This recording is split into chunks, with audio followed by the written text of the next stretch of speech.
high-resolution satellite imagery accessed by NDTV of India indicates that in addition to setting up a village more than 2 kilometers within Bhutanese territory on the eastern periphery of the contested Doklam plateau,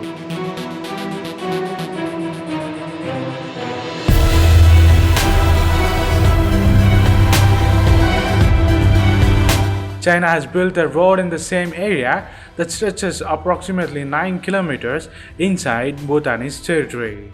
It is believed that this road could ultimately give the Chinese forces an alternative route to Zompelri Ridge, which the Indian Army had prevented Chinese forces from accessing in 2017 when the two sides faced off or standoff on Doklam Plateau.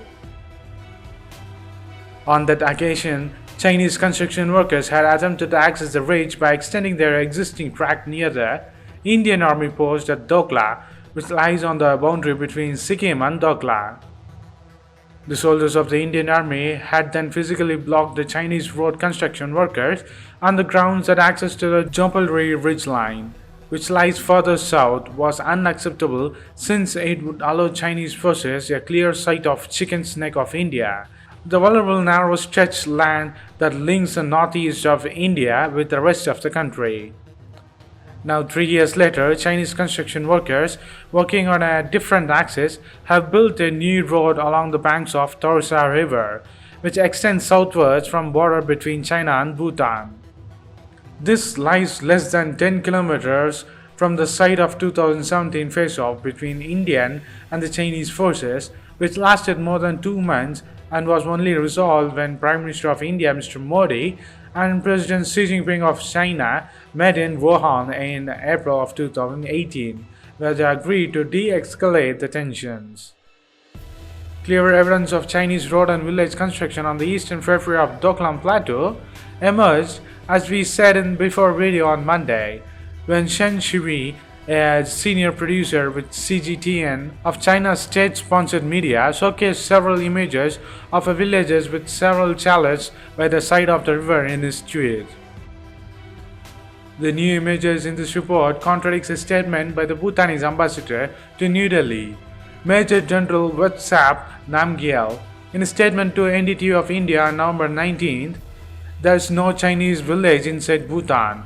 Asked whether the Bhutan and the China had reached an understanding of realigning the border in the contested area, the ambassador said he does not comment on border matters. He said, however, confirmed that the Bhutan and China were involved in border talks. Bhutan and China have been involved in border disputes for decades, according to Tenzing Lamsang, the editor of the Bhutanese.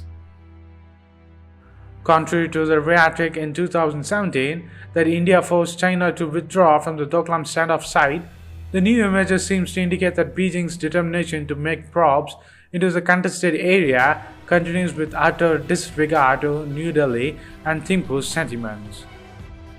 For the Indian Army, any Chinese push southwards is bound to raise red flags.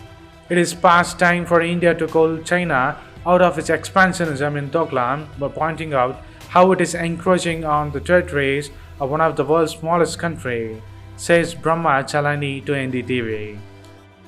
As Bhutan's de facto security guarantor, India cannot turn a blind eye to China's aggressive activities in Doklam, said Brahma Chalani. So what do you think of the new images supporting that Chinese army has intruded and encroached into Bhutanese, which is giving more tense situations in the India-China border tension in the northwest of India? Will it escalate to a bigger war or sooner or later, or it can be solved through talks?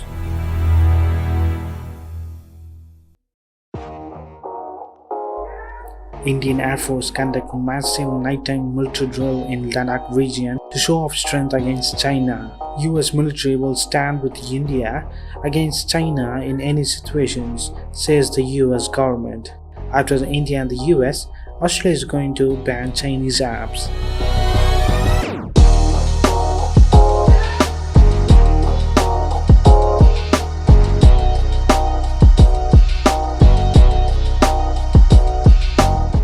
The US has said on Monday by top officials from the White House. Mark Meadows, Chief of Staff of U.S.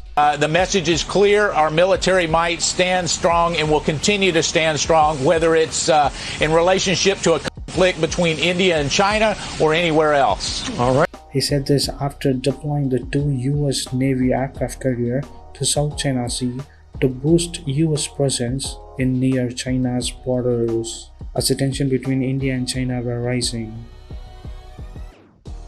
While China is claiming almost 21 countries' territory in the South China Sea, it claims almost whole of South China Sea itself, according to the Chinese prehistorical period. While the India and China border talks with both their ministers on Monday were going on about the Galwan Valley situation in Ladakh, both countries agreed to pull their troops for just 1 kilometer from their respective LAC to their LAC. But India is far from its LAC than China. As China stands very close to the LAC, they can reach into Indian lands in minutes than India can stop China. As even the pullback has happened, Indian Air Force conducted a nighttime drill in Ladakh with its MiG-29 jets, Su-30 jets, Apache helicopters and heavy lift helicopters in the mountainous terrains amid the troops' pullback. Indian military will stand in high alert, ready to face any surprise move by the Chinese if it does.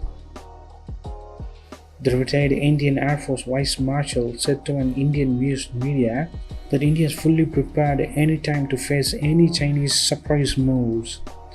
Also at the same time, China conducted a daytime military artillery exercise in Tibet yesterday.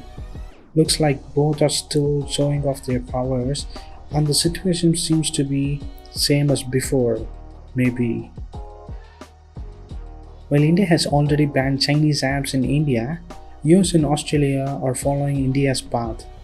Yesterday, the Defense Minister of US, Mike Pompeo, said US is looking into banning TikTok, WeChat and other Chinese apps in the US for national security reasons.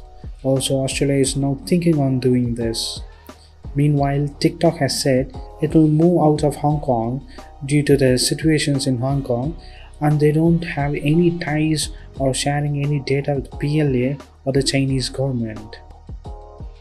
Even after India's ban on Chinese apps and the strict review of Chinese investment into India, Chinese businessmen are looking into invest in India heavily. Also in the mid-April, India Stock Exchange disclosure revealed Chinese People's Bank of China, which is a central bank of China, has 1% share in HDFC Bank and small shares in other Indian companies. So what do you think of US military fully standing with India against China in any situations? Is it good or bad for banning Chinese apps and scrutinizing Chinese investment in India, US and Australia?